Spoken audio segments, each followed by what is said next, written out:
Kawhi up top, looks at the clock, turns the corner for the win. You got it! Kawhi Leonard with the game winner! It's crazy, bro. Crazy. Kawhi Leonard's too good. That buzzer beater was epic. Epic. My heart dropped and then it went to the sky. Woo! It's a moment Raptors fans will never forget. After a nail-biter of a game, Kawhi Leonard makes the game-winning shot that had everyone holding their breath. Exhale, Toronto, exhale. It's the shot that made NBA history, the first buzzer beater to win a Game 7, and also a first for the man who took the shot. You know, end up finding a spot that I, like, that I work on. I end up getting to a spot. And I just knew I had to shoot it high and end up getting a soft touch and going in. That's something I never experienced before, Game 7, game-winning shot. So it was, a blessing to just be able to, get to that point and make that shot and feel that moment. And it's something, I could look back on in my career. It's the second time in franchise history our Raptors are going to the Eastern Conference Final. Now, some are calling it the greatest shot in Raptors history, but where does it rank in Toronto's most iconic sports moments? Greg Ross was at Scotiabank Arena during the game last night. So, Greg, where does this moment rank for you? Well, Dwight, it's definitely up there, but I think number one for me has to be Joe Carter's big home run in 1993 for the Toronto Blue Jays, a World Series walk-off home run. Doesn't get much better than that. In my lifetime, I would say that's number one, but I think this Kawhi Leonard buzzer beater yesterday ranks up there with some of the other great moments in Toronto sports history, like if you think about the bat flip just back in 2015 for Jose Bautista, a big playoff home run for him, or if you think about Doug Gilmour back in 1993 scoring a big overtime goal against the St. Louis Blues for the Toronto Maple Leafs. Those are some great moments, and this ranks right up there. And I talked to a man today who was there to witness all of those moments, and he's been capturing them for decades through the lens of his camera. I didn't have my earplugs in last night. I wish I had. Right. It was deafening. Up top, looks at the clock, turns the corner for the win. Frank Gunn says Kawhi Leonard's buzzer beater received one of the loudest cheers he's ever heard from Toronto sports fans, and he would know. It's crazy when you think of what you've been able to capture with this camera and these lenses. It's just insane. I mean, it's truly a joy to have a front row seat on life. He's been a Canadian press photographer for more than 30 years, which put him front and center for some of the biggest moments in the city during that time. He was on the court last night, just steps from Kawhi, as he delivered that shot over the 7-foot Joel Embiid. And when you're sitting on the floor looking up at one of these near 7-foot players, it's a whole different perspective on humanity. And it didn't clear Joel's fingers by more than an inch. I'm not certain that he didn't get a fingertip on it as it was released. Gunn kept his camera focused on Kawhi, not aware the ball bounced 4 times on the rim before falling in. I know the ball's in the air, my brain processes how long it usually takes, but nothing's happened. And then all of a sudden, everything erupted. Gunn continued to keep his lens focused on Kawhi as he screamed with joy while being mobbed by teammates, a rare show of emotion from the Raptors star. But in the entire season, I've seen him smile once. It's like a cork came out of the bottle. That I think he has had so much pressure on himself to be the guy. Gunn says it was on the level of some of the other great moments he's experienced firsthand. Like Doug Gilmour's goal against Curtis Joseph for the Leafs in 1993. The celebration started to happen after the goal, and I was blocked. And one of the ushers, I felt him just grab me, open the back of the bench door, and shove me into the bench so that I didn't have to shoot through the glass. And Jose Bautista's bat flip for the Jays in 2015. It was obvious it was long gone, and he had such a smooth swing that if he ever made good contact, it was gone. Right. It was never long, but it was always gone. But for Gunn, nothing tops this. That was Joe Carter's World Series winning home run in 1993. He knew he could end it there, and he did. Gunn says it's tough to say where Kawhi's shot yesterday ranks among these great moments. It's right up there. It will, depending on what happens next, will determine where that stands. And Gunn will be there for what happens next for the Raptors. In fact, when we caught up with him today, he was packing his bags to go to Milwaukee, and that's where the Raptors will begin the Eastern Conference Final on Wednesday against the Bucks, the team that had the best record in the NBA this year, Dwight. Yeah. Hoping you'll be in Milwaukee, too. Wishing I could go with you. All right, Greg, thanks, buddy. We'll check back with you. Now, Toronto Raptors fans are still celebrating that nail-biting buzzer-beater victory last night. Here's a bit of what some of them told us about the game and the shot. Yeah, I don't think I have any nails left on my fingertips. So it was a great game, and it's really exciting to see them really step up and actually deliver and make it to the Eastern Conference Final. Stressed, unreal, surreal. It was amazing. I legitimately cried. I actually had tears coming from my face. Texted all my friends. It's pure poetry. I lost my mind. Yeah, blood pressure was probably around 200, but really exciting. It was electric. It was crazy.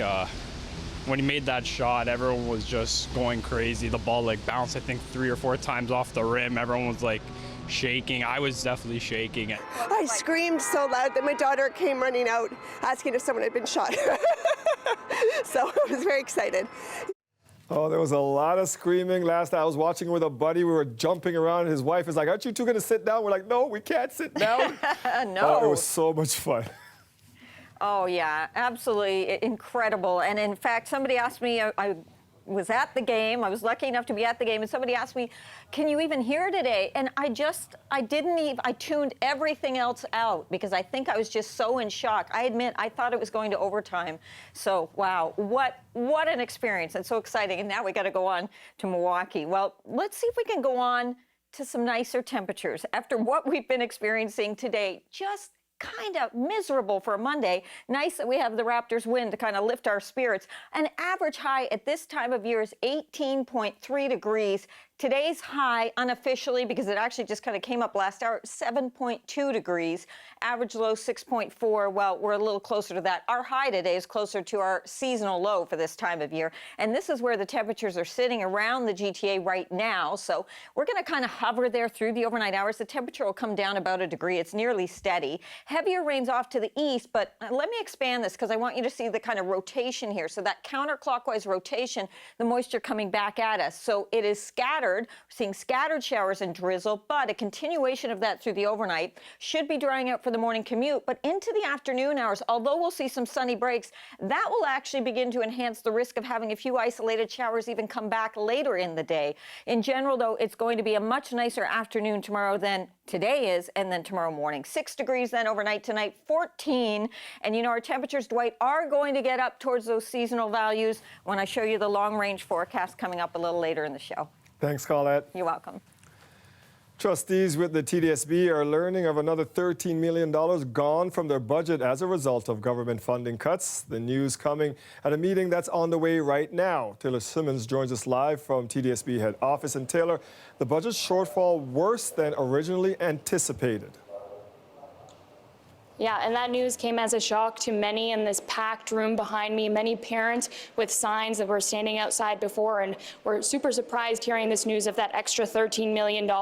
This is a Finance, Budget, and Enrollment Committee meeting with Director of Education John Malloy saying they just learned on Friday about these extra cuts actually when they received documents from the government saying they'd have to come up with that extra $13 million in savings. We also just received a 16-page document outlining where the $67 million now in total will come from. Some of the biggest hits are to transportation, so busing services at $9 million, and changing the allocation of supplementary French teachers at $12 million. There's also cuts to learning center staff, central administration, and leadership staff in disciplines like arts, music, and science. John Malloy spoke to reporters just a short while ago and explained how they came to those cuts. Many of our dollars go to pay for those things which the board doesn't actually have decision-making power over. What I mean by that is facilities, energy, utilities, salaries. Those are things that, frankly, aren't discretionary. So our discretionary budget is probably only 15% of that $3.3 billion, and now with less flexibility, it means harder decisions are going to need to be made. So this is only a beginning glimpse at these numbers. The school board says they actually still haven't received the technical papers from the province, which will explain the details of their cuts. So even the suggestions that they're making today could change. And they did receive some information over the weekend, like I mentioned before, which led them to be able to put this document together today, even making changes just an hour before the meeting of the wording and things like that. And I should add, the budget shortfall the TDSB is facing, that $67 million, again, part of that has to do with their own structural deficit, but the government's chunk does make up a huge chunk at $42 million, and those cuts are coming in the form of increased class sizes, a reduction to early childhood educators announced earlier this year. But John Malloy did say, take care to say they've left certain areas mostly untouched, including special education dollars, safe schools and anti-racism initiatives, and student support services. But we did speak to some parents just a short while ago who had their doubts. I think it's just shocking, the kind of cuts that are coming down and the sheer number, the financial number, but I think it's just not a well thought out plan because there will be a trickle down effect to the whole school system. I don't think that the numbers game relates to the faces in the system, and that the kids who need the most help are going to get set back even further than where we were in the first place. So it is important to know that this is only the beginning of these talks. They'll be brought up again at future meetings where they can get public consultation from parents and others from the community. That will start on Wednesday, and then this budget report will go to a final meeting in June. And we did reach out to the province for comment on these latest updates, but with everything coming so quickly, Dwight, they haven't had a chance to get back. Does look like some tough decisions are going to need to be made, though. Thank you for that, Taylor. I gave you the key when the door wasn't open. Their sound pitch perfect. The class is award-winning. Now they could be at risk of being canceled due to the province's changes to education funding. Coming up, how the students aren't going down without a fight. I gave you the shirt off my... Toronto Public Health is investigating 2 lab-confirmed cases of measles, and they're concerned others may have been exposed to the virus earlier this month. Tonight, they've put out a list of locations where that exposure may have happened. On May 5th, anyone who was at Remley's restaurant between 10 and 7 p.m., Pearson Airport Terminal 1 between 6 p.m. and 10:30 p.m., and if you were on Air Canada flight AC-848 that departed from Toronto at 8:40 p.m. for London. Now, on May 8th, if you were at the Toronto Zoo between 1:30 and 5 p.m., Pearson Airport Terminal 1 between 5 and 7:30, or if you were on Air Canada flight AC-849 that departed from London at 2:10 p.m. bound for Toronto, you are asked to watch for symptoms such as a fever or rash and check your healthcare provider if you have any concerns. Meanwhile, a number of health experts are speaking out against the Ford government's cuts to public health.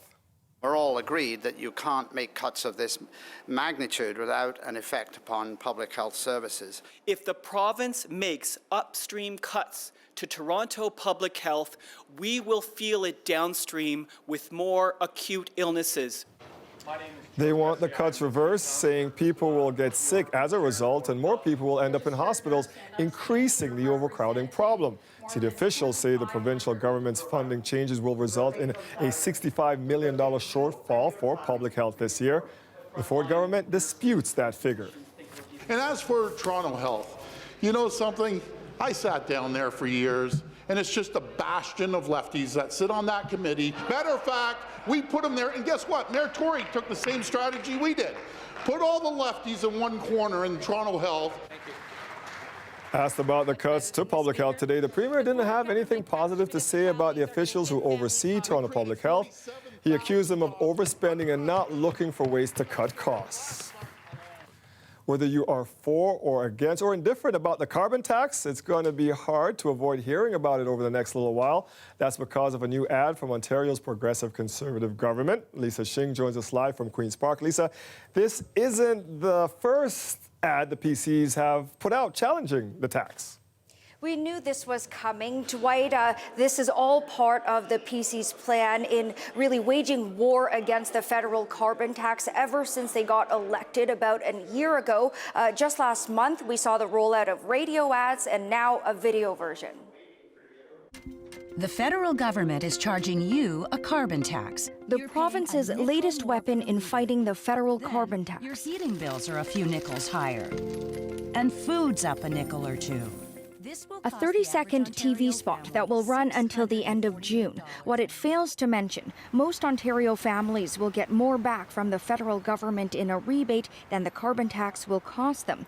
The Environment Minister says the province is simply getting its message across, just like Ottawa. They are spending millions of dollars to push their message about their plan. We'll let them communicate their message. For the last year, the provincial government has taken every opportunity to counter that message, fighting the carbon tax in court and mandating gas stations display these stickers or face up to $10,000 a day in fines. I don't know of any voter who voted in the Ford government to waste money, their tax dollars, to sabotage climate solutions. The NDP certainly agrees. Incidentally, it asked the government to support its motion to declare a climate emergency, which included this emotional plea. I don't know how to do this without this. It's our world, Speaker. It's our world. We cannot feign ignorance. The signs have been there for decades. The government voted it down. Listen, we are going to keep using all the tools we have to make sure that people in Ontario understand you don't need a carbon tax to fight climate change. So the province's plan includes a litter reduction strategy and a fund that's supposed to encourage companies to create cleaner technologies. Now, I also asked the Premier's office how much it's costing it to put out these ads, and the Premier's office would only tell me that in all of its anti-carbon tax efforts, it's spent far less than the earmarked $30 million, Dwight. Okay, Lisa, we're learning more of another ad or more ads flying around, this time with the beer store getting into the fray. What's their issue? Well, this all is about the province promising consumers that it's going to put beer and wine into convenience store. The problem here is it's in a 10-year agreement with the beer store, and to get out of it early is going to cost upwards of $100 million. So the beer store hit back, putting out an ad featuring Canadian curler and beer store manager Glenn Howard saying thousands of jobs could be potentially lost and the price of beer is going up. Have a look. Glenn Howard here. I'm a proud beer store manager, one of 7,000 hardworking employees. There's been a lot of talk lately about putting beer in the corner stores. So let's talk about the beer store. We keep prices down with our efficient distribution system. We check IDs, keeping beer out of the hands of minors. We take back and recycle 87% of beer containers sold in Ontario. So the finance minister refutes some of these facts, saying it's too early to tell what exactly the consequences could be of potentially breaking that agreement. Dwight. Thank you, Lisa. Mayor John Tory marked the beginning of what he calls the busiest construction season yet, with the city spending more than ever, a total of $1 billion. In many parts of the city, particularly downtown, there are water mains so old that they're antiques. Some water mains still in service are 140 years old and actually made of wood, so that we are working to upgrade and replace them as quickly as we can. And it's a lot of work that needs to get done, but we know that funding it and getting on with it, these are the right things to do. Tory says the money must be spent even in the face of some unforeseen funding cuts by the province. The work includes road resurfacing, bridge repairs, expressway rehabilitation, as well as sewer and water main improvements. To speed things up, the city has extended work hours, and to help relieve congestion, the city will change signal timing on alternate routes. Now, some of those projects include work on Kipling, Bloor, and Dundas interchange, as well as 4 bridges over the Don Valley Parkway. The Gardiner will also see some repair work from Jarvis to Cherry Street, and Bloor from Bathurst to Spadina will also see a lot of work, including water main replacement and bike lane construction. In total, there will be construction taking place across the city on more than 600 roads. For a full list, just head online to our website, cbc.ca/Toronto. If you've been waiting for the elevators at DuPont Station to be up and running, it has probably felt like forever. Public consultations on that project were held 5 years ago. That's when the TTC gave the $10.8 million project a tentative completion date of late 2017. As Talia Ricci reports, that target date has come and gone a few times, and the frustration from transit users, especially those with a disability, is growing. Samantha Walsh lives and works in the city, but says she often doesn't feel like a real Torontonian. Because I don't have access to the TTC. And if she did, she says she'd use the system to get to work rather than spending money on ride shares. And she'd also visit this particular station, DuPont. It's close to a really rich community. It's a hub. And it's a station that I would use if I had access to it. More than 5 years after launching a project to install a 3-story elevator at the station, it's still under construction. The original completion date has been pushed back not once, not twice, but 3 times. Now the truth is, we don't have a completion date, and we're looking at this going well into 2020. Robinson says issues with the contractor and their subcontractors is what's to blame for this waiting game. Stuart Green with the TTC says in 2017, Bondfield Construction was issued this warning. If you don't pick up, we're going to have to take action. So one of the actions that we can and did have since taken was to forbid them from bidding on any future projects while this project was ongoing. In an email to CBC Toronto, the company's president wrote, Bondfield does not wish to comment on allegations made by the TTC at this time. In April, Bondfield was granted the court's protection from creditors. That protection is in place until next month, meaning the TTC has to work with Bondfield's insurer to help determine a new completion date. That's the story. But while all this is happening behind the scenes, for those who are forced to navigate the traffic tie-ups or avoid the station altogether, the end date can't come soon enough. Driving is ridiculously frustrating. It's nothing worse than sitting in a car going stop, start, stop, start, stop, start. It will never end. I think that's it. You know, especially when you, at one time you could catch a bus close to this, right? Now you have to walk blocks for a bus either way, either direction. Even though it looks like a construction site, work has slowed to a crawl, and the elevators are only about 54% complete. The TTC's goal is to be fully accessible by 2025. Talia Ricci, CBC News, Toronto. And remember, if you have a story you would like us to look into, just send us an email, torontotips@cbc.ca.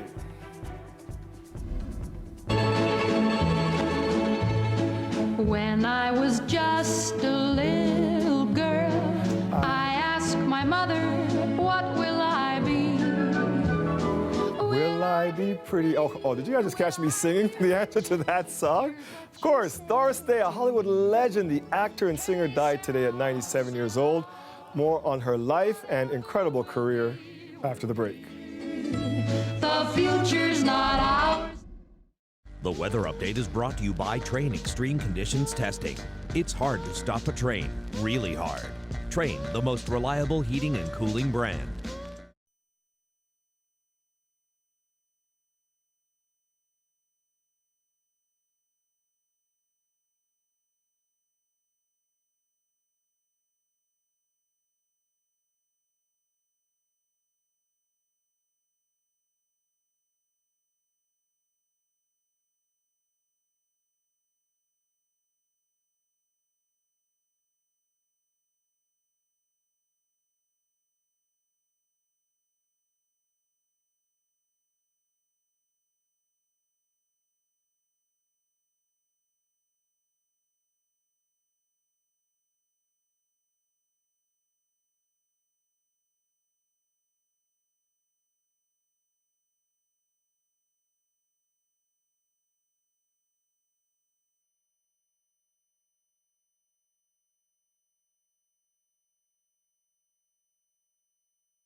Mr. Allen, this may come as a shock to you, but there are some men who don't end every sentence with a proposition. Oh, come on. You mean he didn't try to get you up to his hotel room? Yes, he took me to his hotel room. Uh-huh. He showed me Central Park, and then we left. Doris Day in her Oscar-nominated performance from Pillow Talk. Sad news today that the legendary actor and singer has died. She was 97 years old. Her effervescent personality helped to cement her reputation as one of the most beloved Hollywood movie stars of all time. Yelena Adzik is here with a look back at her career and life. My mom loved her. We watched a lot of her movies when I was little. I watched it with my mom. Let's talk about how she became a star. Okay, when you think of the fact that she's born in 1922 in Cincinnati, and she doesn't even want to be an actress. She wants to be a dancer, but she was involved in an accident that left her in bed, and all she could do was sing. And so she says it was a real blessing in disguise, because before you knew Doris Day as an actor, that's really what she was, this vocalist with this buttery voice. I'm going to give you a bit of a sense of that now. I know you think I'm going to play you Que Sera Sera, but I'm not. We're going to go on a sentimental journey. Gonna take a sentimental journey. Gonna set my heart at ease. Oh, yeah. And after that, you know, Hollywood really came calling. Originally, she recorded that in 1945 at the age of 23. This footage you're seeing now is, of course, from a later point in her life. But after a dozen, you know, at least 3 dozen, actually, movies, she was often seen playing this cheerful, happy, use the word effervescent kind of woman on screen. One in particular, you talked about Pillow Talk. That was from 1959. And that was the one that gave her only Oscar nomination for starring as this career woman who falls for, back then, a ladies' man, Rock Hudson. And yeah, well, she also starred opposite many other big names of the day, Cary Grant, James Garner, as well as James Cagney. And so it really was something that she made quite a success for herself on the screen. But even her show, right? She had the Doris Day Show, a kind of a sitcom. So on the screen, there was a lot of happiness. Not exactly the case, though, necessarily behind the scenes, right? That's right. We didn't have Twitter and all these things getting all your business in the streets. She actually put it out herself, though. She did. In her own autobiography. Yeah, that was a bit surprising for a lot of her fans, because it was around the mid-70s, and she decides to do this tell-all, and it really was a tell-all. She says, look, my life was not as rosy as you all think it might be. For example, she was married many different times. In one case, the husband was abusive. In another case, he left her completely bankrupt. And so she really struggled a lot. And in many years later, you know, after her decades on the screen, she kind of became a recluse, especially when 2012, her only son, he died of melanoma at the age of 62. So she really decided to just stay away from the spotlight, except for one thing, and that is the cause that she believed mostly in. It was animal rights. She was such a huge supporter of that cause, and she even started her own foundation. She had a special hotel that was built where people could bring their pets, and of course, they had, instead of happy hour, they had, you know, yappy hour.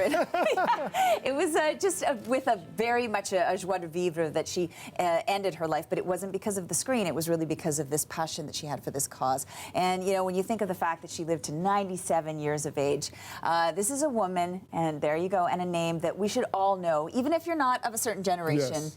This is worth the Google. I'm telling kids, Google her. Yeah. There's a certain generation out there that she was just a superstar for many people. Doris Day. Thank you, Yelena. Thanks, Dwight. I feel a bit sad, I guess. This is just like confirmation that our school is like gone for now. I guess you don't realize how much you love something until it's like completely gone. Students from York Memorial go back to class at another school. Still ahead, we check in with them as they try to return to a new normal after a 6-alarm blaze destroyed part of their school.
It's been almost a week since a massive fire tore through York Memorial Collegiate Institute. Today, its students returned to class, but at a different school.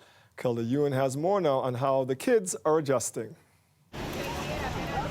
For these York Memorial students, it's like any other Monday morning, except I have never been in this school in my life. Ariana Carter is stepping into George Harvey Collegiate for the first time after a fire left York Memorial shut down for at least the rest of the school year. I guess you don't realize how much you love something until it's like completely gone.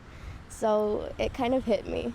I feel a bit sad, I guess. This is just like confirmation that our school is like gone for now.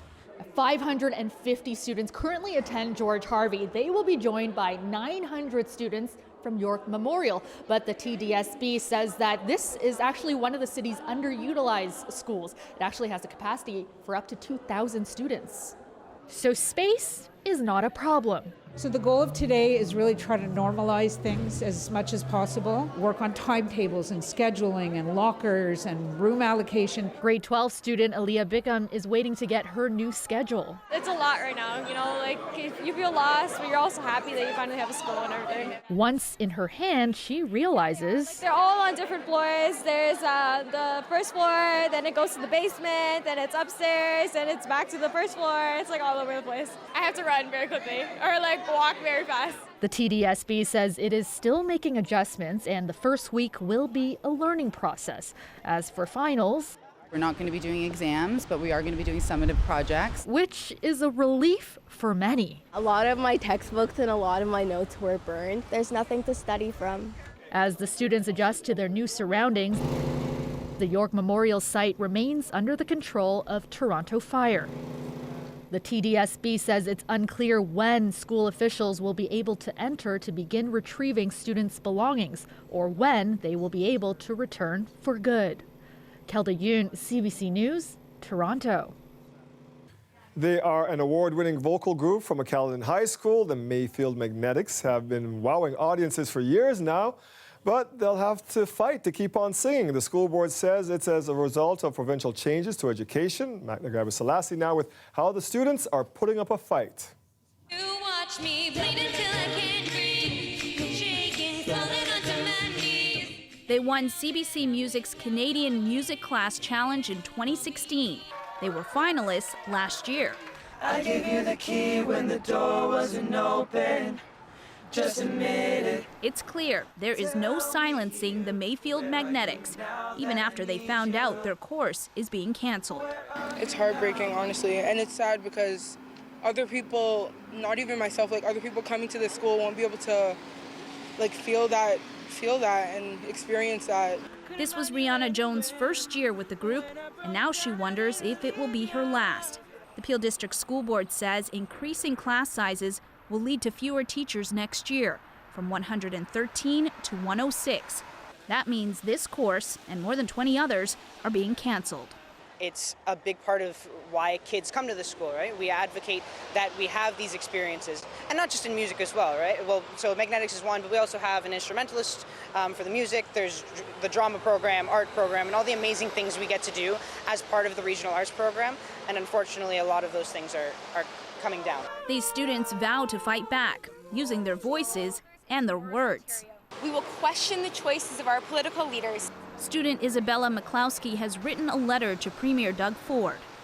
They want to value Ontario, and they are for the people. We are the people. We are telling them that this is not okay. The future of Ontario is being jeopardized, that we will shape tomorrow, and tomorrow isn't being set up to be sustainable and healthy as it is now. The students have planned a meeting at the school on Wednesday to keep up the fight. I gave you the shirt off my back, what you saying, to keep you warm. We've reached out to the Ministry of Education for a response to their call for action. We're waiting to hear back. Magda Selassie, CBC News, Caledon. Now, Peel District School Board sent us the reason behind getting rid of the music class, saying it looked at the classes with less than a 75% cap and cut those courses. Now, the statement goes on to say, like many schools, Mayfield is no longer in a position to offer students credits beyond those that are required for graduation. This led to a difficult decision related to Mayfield's regional arts program, ensuring students that, should Mayfield be able to offer the affected courses again in the future, they would absolutely do so, as the school recognizes the tremendous benefit for students. It was meant to cool down a red-hot housing market. Still ahead, we take a look at the foreign buyers tax brought in by the Wynne government. What is the Ford government's plan for the 15% tax? Turns out, not an easy question to get an answer to. We'll explain coming up. Leonard boşluk arıyor. Leonard attı. Kawhi Leonard basket! Kawhi Leonard! Kawhi Leonard içeriye düştü bu top.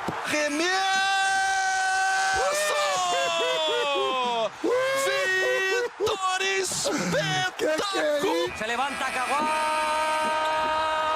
¡Sí! ¡La ha metido Kawhi!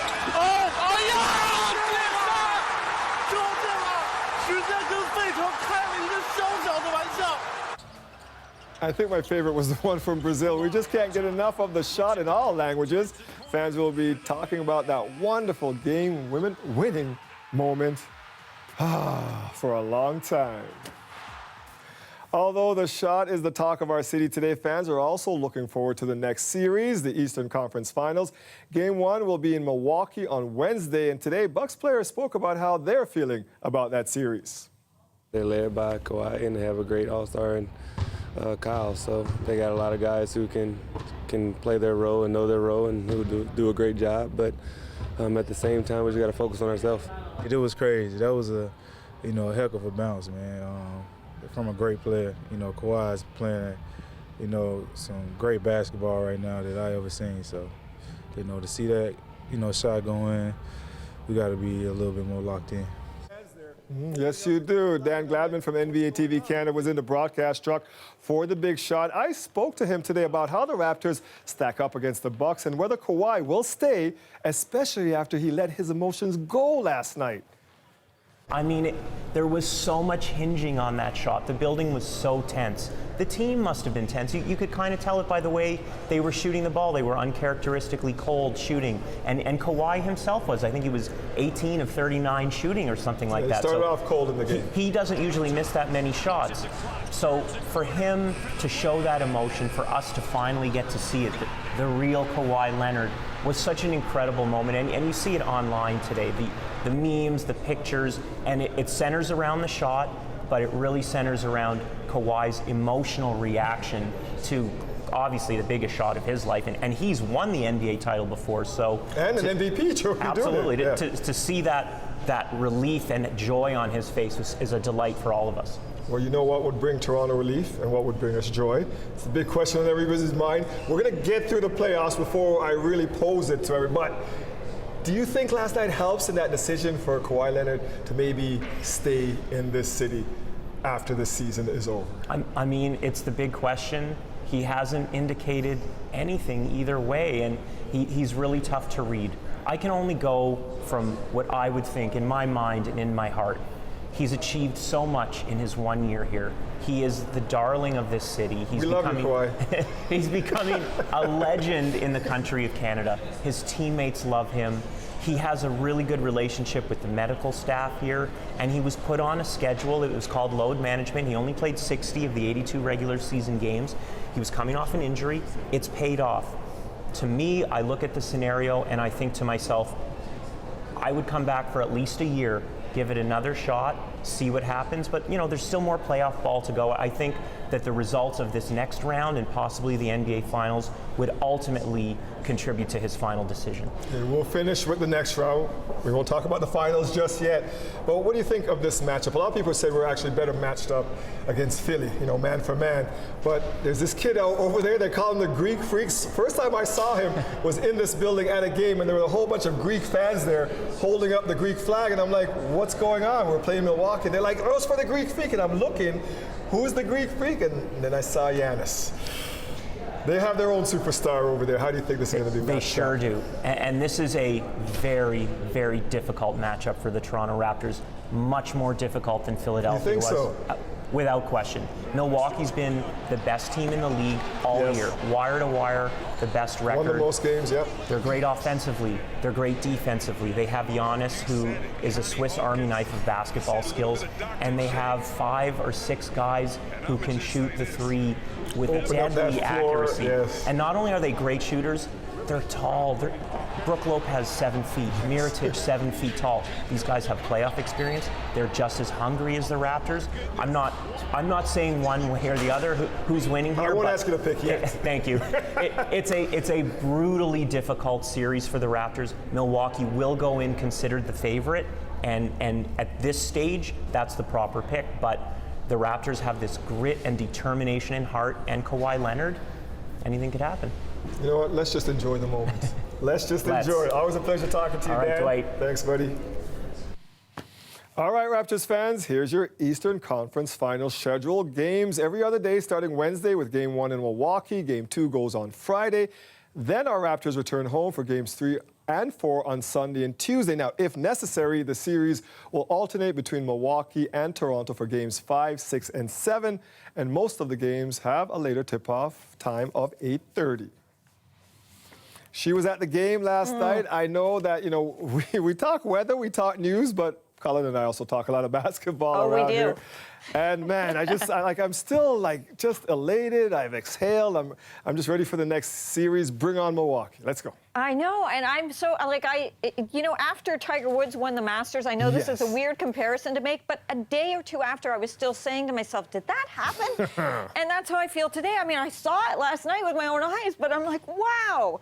And so many of us, I guess now just, so in love with Kawhi Leonard. We already were, but really, I'm not the only one though, right, Dwight? I mean, we have a different way of showing our love, but... What are you talking about, Colin? Oh, well, I think you got caught showing a little bit of your love this morning to Kawhi. Do we have a look at this? I'm be right here. Go back. Just want to kiss him. Right there. Okay, the camera guy didn't tell me he was rolling. We were getting ready for an interview, but... a little kiss, it's okay. Kawhi, we love you, buddy. Beautiful. What to tell you, man? Oh, yeah, I'm going to go kiss that poster, too. Holy cow. Yeah, I love seeing that, Dwight. You're a good sport, too. And let's have a look at, see if our weather is going to be a good sport for us. And not today, that's for sure, but things will be improving. So tonight, we have some showers and drizzle continuing. It should taper off, if not at the morning commute, probably a little before, so that's nice to see. And then improving conditions through the day on Tuesday, meaning we should get into some sunshine into the afternoon, or at least a mix of sun and clouds. Still a slim chance of some isolated showers coming back at us, but generally the temperature is going to be improving too. And then late week, we get into a more significant warm-up. So nice to see as we're headed towards a holiday weekend. So current temperatures, there we are, sitting at 7 degrees. They'll be nearly steady through the overnight hours. There's that counterclockwise rotation, so some of those showers and drizzle coming back at us through the overnight. And then even a slim chance as I roll this forward, you see mostly to the east of the GTA, but of tomorrow afternoon or evening, getting an isolated shower coming back. In general, it's going to be a much better day on Tuesday. The next system comes in Wednesday, but Wednesday late day, so it's kind of the reverse. We'll start off nicely on Wednesday, and then things change. There are your temperatures tonight with some of these wet conditions looking pretty good into tomorrow afternoon. Still about 3 degrees below seasonal, but come on, we're getting there. We're getting a little bit better. By Wednesday, late day rain showers, and then look at those temperatures as we go Thursday, Friday. So, you know what? I'm going to give that a kiss, Dwight. I want to see those temperatures warming up. That is a good one. I know you guys are going to be bugging me about that kiss for a long time. Oh, yeah. Thanks, Colette. You're welcome. You are looking live at our city skyline. Lots of condos going up, some bought by foreign buyers. They have to pay a tax. But just how many foreign buyers are there, and how much is the province actually bringing in? Well, under the Ford government, it's complicated. We'll explain next.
CBC News has learned that the Ford government is no longer publishing stats about the foreign buyers tax on real estate. That's a change from the previous government, and it's being criticized as a move away from transparency. Queen's Park reporter Mike Crawley has the details.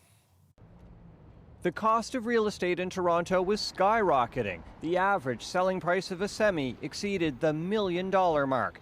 It was 2 years ago this spring when the Wynne government slapped a 15% tax on non-residents buying homes. They're looking only for a quick profit or a safe place to park their money. The market quickly cooled, and the Wynne government began publishing figures about foreign money in the real estate sector. Those stats showed in a 10-month period, non-residents bought nearly 1,400 homes, spending more than $1.1 billion. The government collected more than $170 million in foreign buyers tax. How many homes have been bought by non-residents since then? We have no idea, because the government isn't saying. The province hasn't published any new figures in more than a year, since before the government changed hands. Not being published. We asked the finance minister why. I'm honestly not aware of that. Vic Fideli didn't know the stats are no longer being disclosed. Well, I'll have a look at where they are being published. That was Thursday. Today, Fideli had no update to offer. The pressure, upward pressure that foreign buyers can cause in the market is troubling, and so I don't know why. It's not a good trend to be moving away from stats that the public needs to see to inform themselves what's going on in society, what's going on in the economy. James Cohen runs a corruption watchdog group. He's troubled by the new secrecy shrouding the foreign buyers tax. The more eyes on this kind of information, especially because it's public information in the first place, the better. Cohen wonders why the government stopped publishing the data. We haven't seen a justification, and at the moment I can't think of one. We certainly would like to hear it. A report to the BC government last week warned that organized crime is laundering billions of dollars through that province's real estate market. Some of that dirty money is coming from overseas. The report says it's happening in Ontario too. Mike Crawley, CBC News, Toronto. WestJet has been bought, what Canada's second largest airline was sold for, and how it could affect the airline industry overall, coming up next.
The private equity firm Onyx Corporation has reached a deal to buy Canada's second largest airline, WestJet. The acquisition is reported to be worth $5 billion. Onyx is based in Toronto. It will keep WestJet's headquarters in Calgary. The airline employs about 14,000 people. CBC News asked aviation analyst Rick Erickson about this purchase. WestJet's got an awful lot on the go in terms of its international development plans, new aircraft in its fleet, new business class, continuing to build its regional network throughout the country, and it's got very strong aspirations on the international marketplace. I think what Onyx is doing is they're endorsing completely and wholly the WestJet plan to move forward. I don't see any changes whatsoever. The deal is still subject to a number of conditions, including court, regulatory, and shareholder approval. WestJet's board of directors is recommending that shareholders vote in favor when they meet this summer. China has taken another step in its escalating trade war with the U.S. It is imposing tariffs on $60 billion worth of U.S. goods. The move is considered retaliation for the U.S. tariff hike announced on Friday. $200 billion in Chinese products. Now, U.S. President Donald Trump isn't backing down, talking today about imposing more tariffs. I haven't made that decision yet. We have the right to do another $325 billion at 25% in additional tariffs. China's latest tariffs will directly affect more than 5,000 American products starting on June 1st. They include levies of 25% on agricultural products such as honey, vegetables, coffee, and various meats. The Dow tanking today on the moves by China. As we head to break, here's a look at where the markets closed today. We will be right back.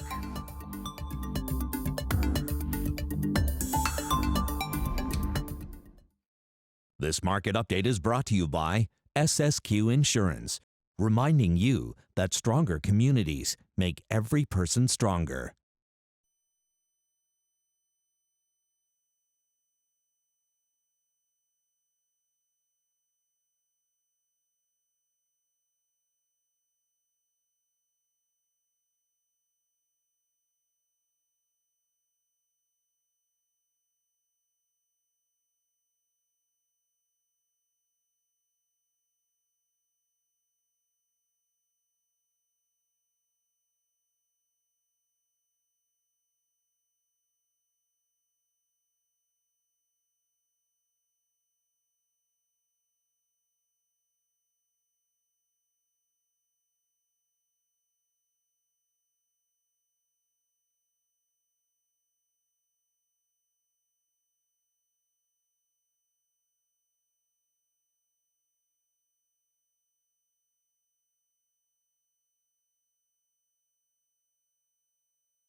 Are your eardrums okay from all those Raptors fans screaming in the stands last night? I was one of them, so I guess it was so. all right. Yeah, it's all good. Yeah. Oh, man, it was just a great moment in sports history. Not so great weather-wise. Maybe it was the weather that affected Philly because it was cold and damp every time they came to town. Yeah, if we're going to have weather like this, we might as well have it on Monday. Let's get it out of the way, done. And we're going to still, tonight see some of these showers carrying on, a little bit of drizzle, but then it will be tapering off towards tomorrow morning. So temperature nearly steady, just coming down a little bit, 6 degrees overnight. Tomorrow we'll see a clearing trend as we get into the afternoon hours, or at least see the clouds breaking up somewhat. 14 degrees, much better than today. Slight chance of an isolated shower in the afternoon. But after tomorrow, Dwight, the temperatures are going to continue to climb too. Promises. That's our show for tonight. Thank you for joining us. Colette and I will see you back here tomorrow at 6.